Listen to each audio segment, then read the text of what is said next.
você, olha, entra lá no meu canal do YouTube, que tem mais um vídeo lá para vocês, tá? Um beijo.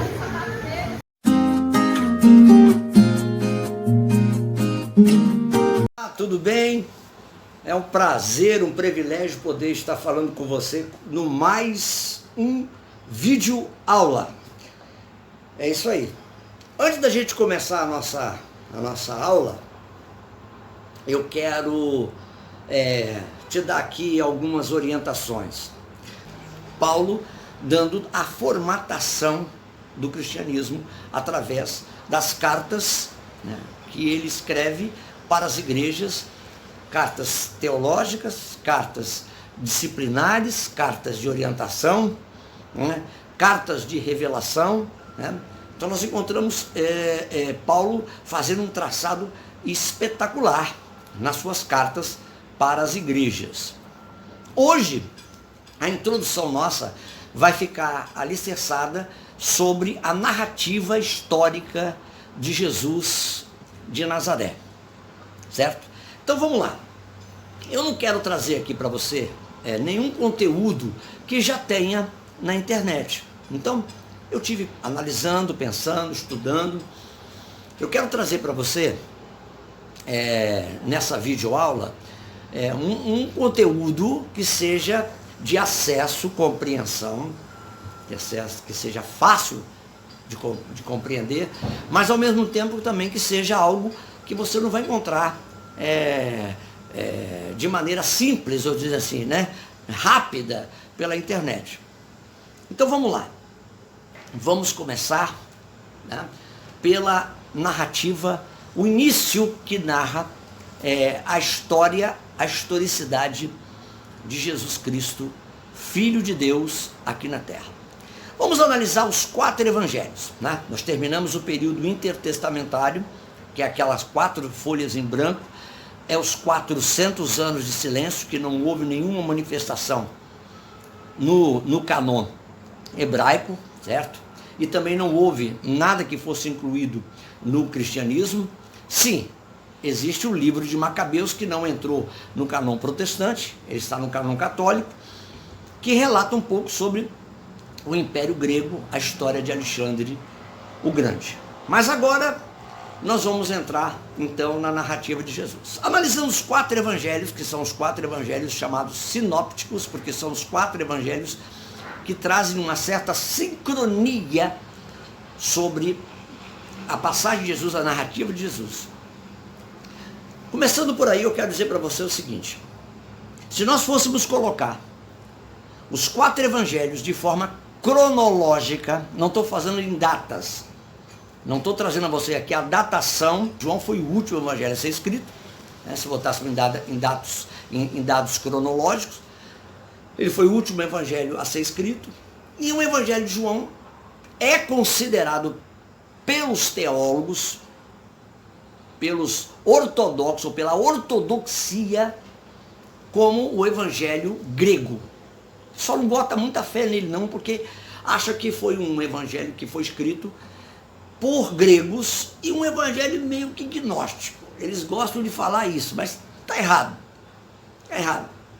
O evangelho de João é um evangelho místico, que traz a revelação, né, desde a eternidade. Então João vai para a eternidade. Ele começa como está o Gênesis, capítulo 1, versículo 1, no princípio criou Deus os céus e a terra, está lá em Gênesis, capítulo 1, versículo 1.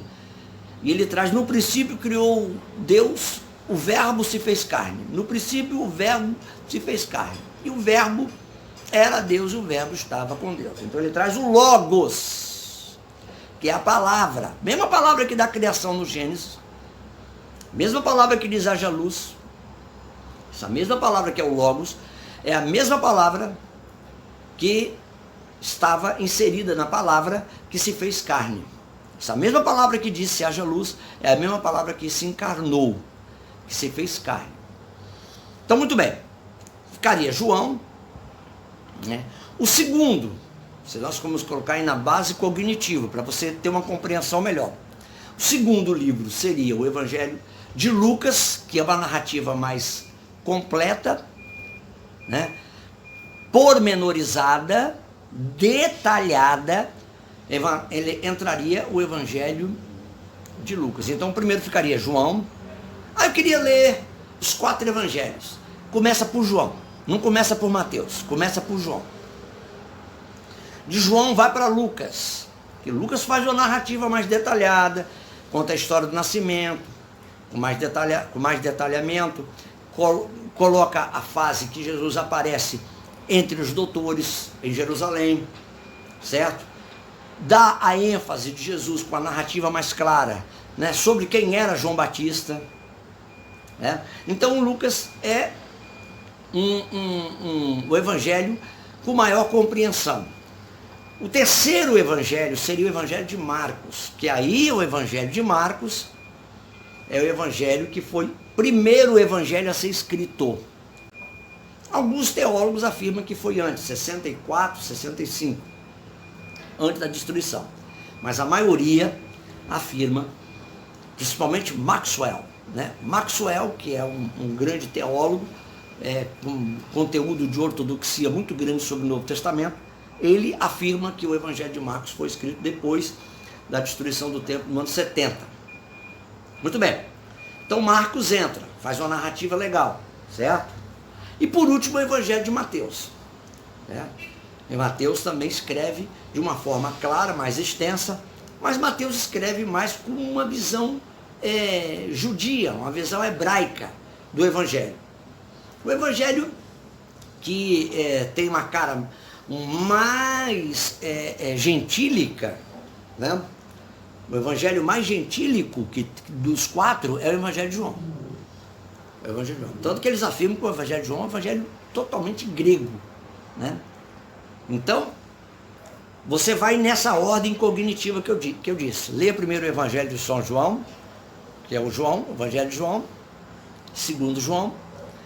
Depois lê o Evangelho segundo Lucas, certo?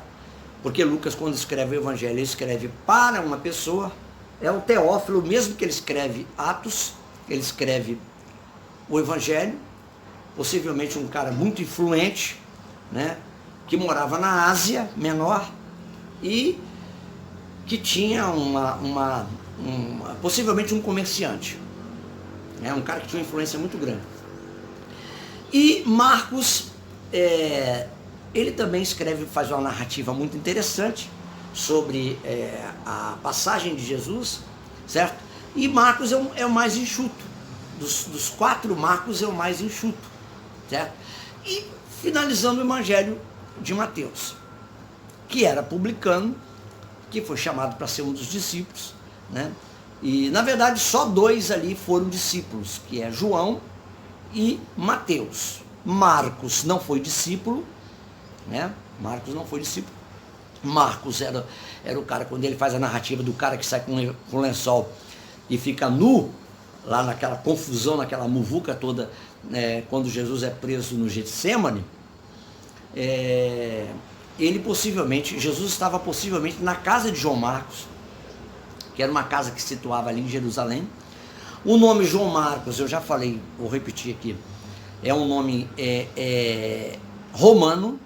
João Marcos, né, é um nome romano, certo? E possivelmente o pai dele era um romano e a mãe dele uma judia, certo? E de uma influência muito grande, eles eram de posses. Por quê? Porque o cenáculo que ficava, onde os discípulos foram batizados no Espírito Santo, ficar em Jerusalém até que lá do alto seja revestido, este cenáculo, ele comportou 120 pessoas. Então imagina uma laje de uma casa comportando 120 pessoas. Não era qualquer laje, não era qualquer casa. E naquela época, nós vamos estar falando daqui a pouco mais detalhes sobre as construções das casas, como era no tempo de Jesus. Então vamos entrar. Então nós temos aí a narrativa de Jesus nos 4 evangelhos, certo? Muito bem. Vamos agora começar a falar sobre a história. Eu disse da aula passada sobre a figura da casa de Herodes, os Herodes, certo? Por que a casa de Herodes? Nós sabemos muito bem que logo em seguida em que os macabeus expulsaram os gregos, certo? Tiraram os gregos da Judéia, da grande Judéia, né? Galileia, Pérea e Judéia, eles tiveram aproximadamente 100 anos de muita paz. De muita paz. Certo? Roma já estava se avançando, né?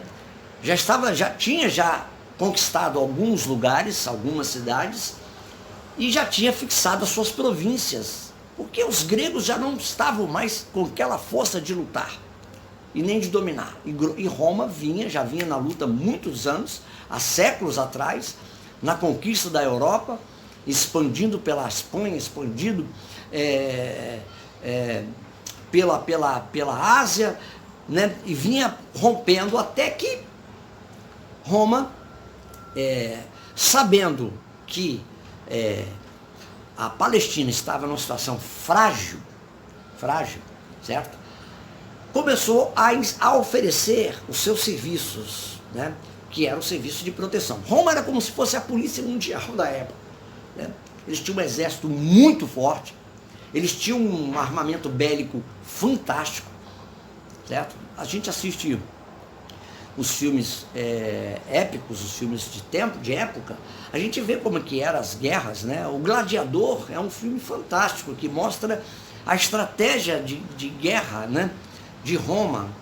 Era uma estratégia espetacular. Eles trabalhavam. Os gregos também já tinham vindo antes com esse processo de guerra, né? Que eles se fechavam em grupos, né? E ali nesses grupos eles iam com os escudos armados e eles andavam compactados, eles eram compactos. Então, escudos por cima, escudos no meio, até embaixo, que os escudos eram longos, e as pontas das lanças para fora.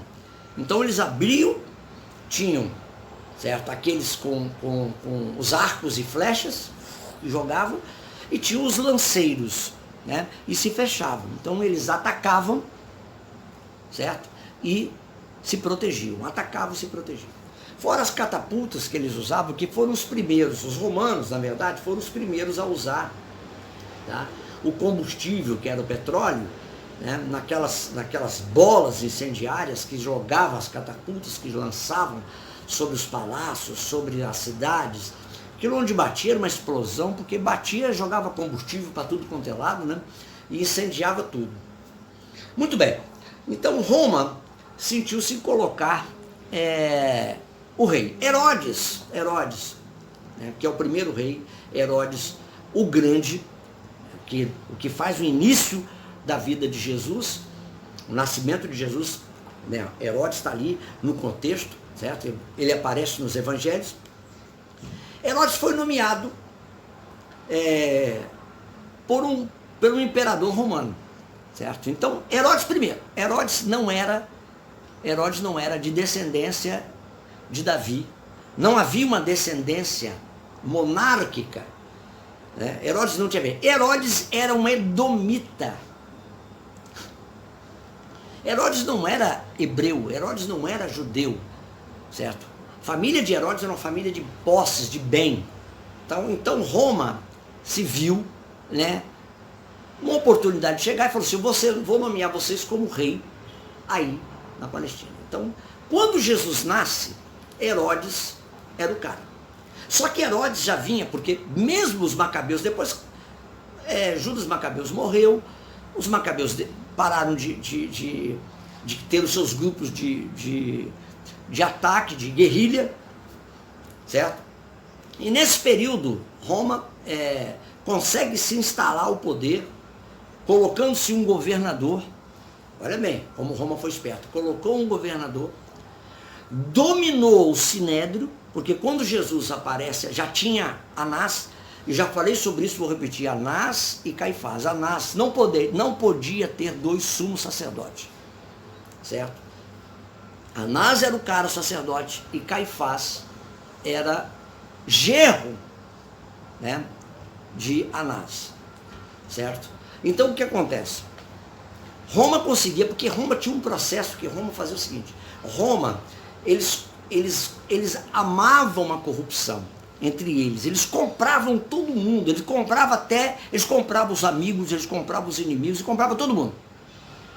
Roma tinha um poder de fazer o seguinte: persuadir, você quer? Toma aí. toma um título, né?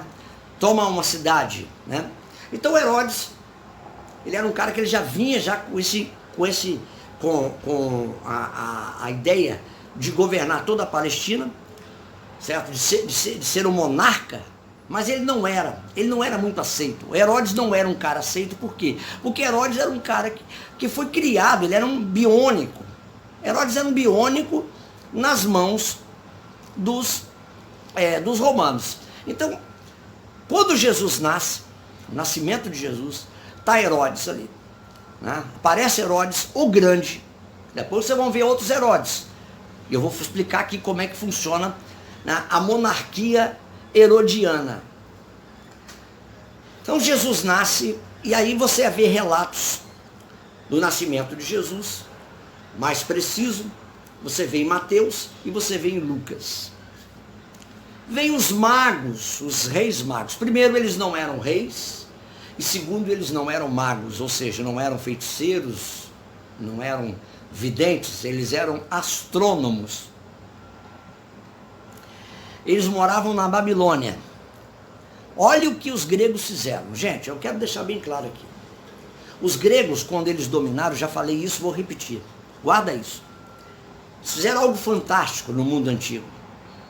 Os gregos tinham o costume de entender a cultura onde eles estavam invadindo, diferente dos romanos. Os romanos não queriam entender nada.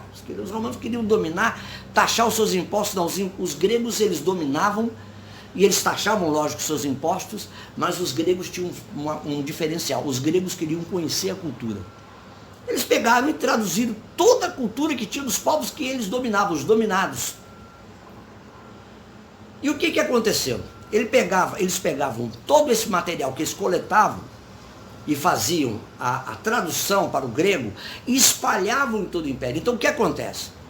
Existiam livros espalhados na Babilônia, livros espalhados no Egito, certo? Livros espalhados na Ásia Menor, livros espalhados pela Europa, que tinha um Deus único, um pensamento monoteísta no meio dessa pluralidade, desse panteão de deuses que existiam em todos os outros povos, que isso chamava atenção, né? E o Evangelho e o livro de Isaías estava lá na Babilônia, sendo lido. Por quê? Porque a Babilônia, não esquece, ela recebeu os hebreus. Ela recebeu os hebreus. E os gregos fizeram o que? Eu já falei sobre a Septuaginta, que é a tradução do hebraico para o grego. Então, o livro de Isaías estava lá. E eles já liam. Esses astrônomos fizeram uma fusão, mapearam de forma astral, dentro da astronomia e astrologia, que aí tem astronomia e tem a astrologia. Eles estudavam as estrelas e se acompanhavam pelas estrelas. Havia tanto conhecimento científico como havia um conhecimento também religioso. E esses caras começaram a estudar e começaram a ver, segundo o livro de... nunca ninguém falou isso. Talvez você já ouviu isso? Esses caras começaram a traçar um mapa e descobriram que estava próximo o nascimento do rei. O que ninguém conseguiu ver. Os caras lá na Babilônia, com o material que eles tinham nas mãos, que era o livro de Isaías, e outros livros também, que consta em outros livros, outras citações proféticas sobre o nascimento de Jesus, porque ele tinha medo de rebelião, ele tinha medo de ser, de uma certa forma, entrar em tomar e matar, e viesse a ser morto por uma emboscada, por um ataque rápido. Então, Herodes o Grande, ele fez ali, perto da Cesareia Marítima, não estou falando de Cesareia do Norte, Filipe, depois eu vou falar sobre a Cesareia de Filipe, que ele deu para o filho dele. Então ele fez ali, naquela região de Cesareia Marítima, ele fez grande, porque o Herodes o Grande, ele foi um cara assim, meio louco, porque ele era completamente maníaco, né? Ele tinha mania de perseguição, cara, era doido. Mas ele fez grandes construções. Quando Esdras começa a construir o segundo templo, a reforma, começa a reconstruir com a ajuda do rei Dário, né? E eles fizeram a reconstrução do templo de forma simples, na medida que eles podiam fazer. Pessoal, nós vamos encerrar o nosso vídeo por aqui, porque está ficando muito extenso, o assunto é muito longo, e nós vamos fazer um outro vídeo, tá, da segunda parte dos 4 evangelhos, porque nós achávamos que iríamos no decorrer de uns 30 minutos fazer o vídeo, não deu certo. É muito assunto e eu não quero deixar esses assuntos de fora. Então eu te convido a prestar atenção. Se você gostou dos vídeos, se você gostou desse vídeo, dá um like lá, compartilha, porque a gente vai fazer a segunda parte dessa introdução da narrativa histórica de Jesus nos 4 evangelhos, tá bom? Deus abençoe você.